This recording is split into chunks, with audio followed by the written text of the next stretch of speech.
अस्सलाम वालेकुम सज्जनों ते बेलियो। लो बई दोस्तों, इनू DK 6321 कहते हैं इस मक्की दे बीज नू। ये जनाब करो जी थैला, ये जनाब इत्थे इदा करके एक तोड़ा विछा लिया, तोड़ा विछा के ते इनू दवाई लाउन लगे हैं। ठीक है जी, दवाई दे उधर दिखाओ जी। इनू यह हौला है, ठीक है जी, ਇਹਦਾ ਨਾਂ मुख्तलिफ कंपनियां दी है। ये दवाई असी ये मिक्स करन लगे हैं।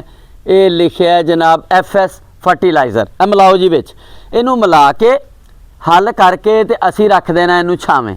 ठीक है जी, उधरों चला देना टूबल ते फिर आपां ये मक्की लवाउण लगे हैं। ठीक है जी, तुहानू गल दस्सण दा मकसद ये है भी जिहड़ी भी लेबर आवे उन्होंने कहना बई 1 एकड़ का बीज कंपनी ने बनाया। ठीक है जी, एडी वड्डी कंपनी है भी DK 6321 भी इन्हें बी बनाया है तो ये किले का है। वो बीबियां बाद औकात कौलियां 2 कौलियां छड़ देंदियां, लेकिन उन्होंने कहना भी एक दाना ना बचे। असी ये सारे का सारा बी किले च लाउणा है। आजा भी आजा, इनू मिक्स कर। ये लो जी दवाई हुण जनाब असी इस मिक्स करन लगे हैं। इस कितनी शीशी दवाई पानी है जी? एक शीशी। एक शीशी आराम ना पा पुत, छिट्टे ना पाई अपने भी ना मेरे।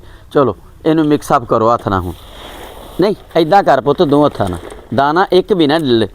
ये एक एक दाने दे विच ना जी कतरे कतरे ना दरिया बनदा।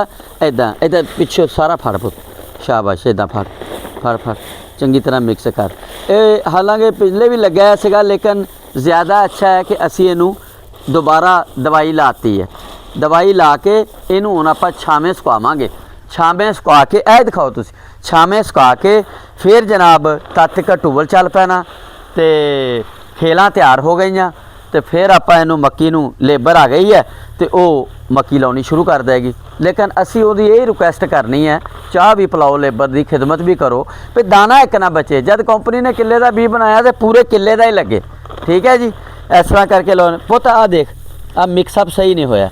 आपां तो दिखालदे पे हैं पूरी दुनिया नू, अपने किसान भाइयों नू, सारिਆਂ नू भी इदा इदा कर दे, इदा इदा कर दे। हाँ शाबाश, एक भी दाना ना डबे। ठहर जा, इदा पलटा मार, उधरों फड़, उधरों फड़, उधरों फड़। नहीं इधर मेरे वाल नू कर, मेरे वाल नू कर। इदा चल हुण फिर 2 हत्थां नाल पलटा मार, 2 हत्थां नाल पलटा दे दे चंगी तरह। इदा कर, शाबाश। कल्ले कल्ले दाने नू लग जाए। ठीक है जी, लो जी, बी जानदार होएगा तो फसल शानदार होएगी। ये DK 6321 डकालप दा असी मक्की लाउण लगे हैं। 5 किले अज मक्की लगन लगी है। ये कला कला थैला इहदे विच पाउणा जी, ते दूजा तोड़ा कित्थे है? ਉਹ ਪਿੱਛੇ ਪੇ 2 ਇਹ 2 ਥੈਲੇ ਆ ਪਏ ਜੀ ਡਕਾਲਬ ਦੇ। ਤੇ ਕਿੱਲੇ ਦਾ ਬਣਾ ਲਿਆ ਤੇ ਕਿੱਲੇ ਦਾ ਫਿਰ ਬਣਾਉਂਦੇ ਆ। ਤੇ ਅਸੀਂ ਇਹ 6321 ਲਾਉਣ ਲੱਗੇ ਆ। ਇਹਦਾ ਇੱਕ ਤੇ ਰਿਜ਼ਲਟ ਬਹੁਤ ਅੱਛਾ ਹੈ। ठीक है जी, एक कंपनी बड़ी चंगी तो छली भी चंगी बनती तो यदा झाड़ भी सोहना निकलता।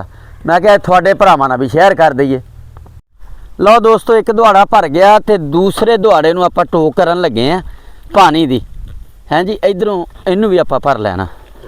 मैं क्या ये भी थोड़े भरावां नूं दिखाल दईए। हैं जी, मक्की लाउणी है ना, तुहानूं दस्सिया सी अगली वीडियो च। तो हुण आपां इह टोक खोल के तो इत्थों पानी अगां नूं लै गए हैं। इनू भी भर लेने।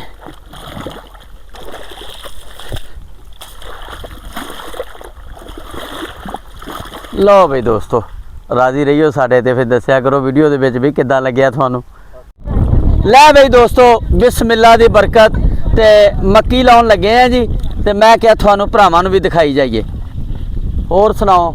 लो जी, मक्की दे मैं क्या इफ्तिताह असीं अपने तो करदे हैं बिस्मिल्लाह पढ़ के, ते इदां करके लाई जानी है, तुहानूं दिखाई जानी है सारिਆਂ ਨੂੰ।